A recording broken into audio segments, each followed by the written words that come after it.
Now, Henry, if I could come to you, I mean, on that point, to what extent do you think this idea of education about engaging in an online environment and the manner in which that's going to change, to what extent do you think that that needs to permeate or be reflected in the curriculum?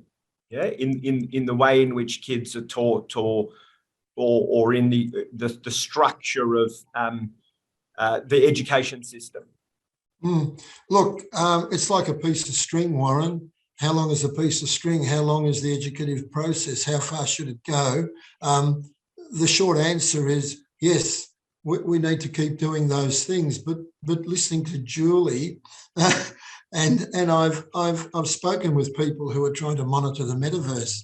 I mean, part of the problem, and I don't want to speak for Julie, but I feel she might be quite frustrated at times because the tech companies are advancing technology at such a rate that it's ahead of the curve. I mean, we aren't even on top of pre-metaverse challenges, and now we've got the metaverse. And the thing about children is that they learn new things quicker than we do, but it doesn't mean they have the maturity and wisdom to handle them. A classic variation of that is, and we're talking about sexting and bad behaviour, relationship behaviour between children.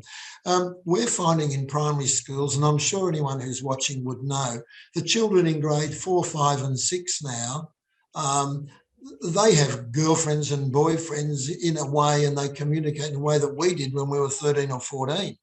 Our sex education courses, in many cases, I believe, are way behind the 8 ball. You throw online networking, communication, chat rooms, and the kids can work around Google Classrooms even. Anywhere you go, kids are curious. And I think curiosity is wonderful, but at the same time, it's our responsibility to try and harness that.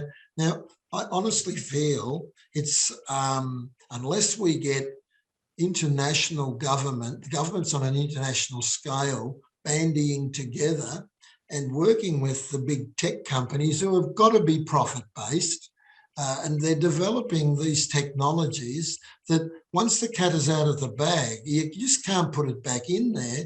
And I don't want to keep on learning as a consequence of a lot of collateral damage, which is our children and our adults.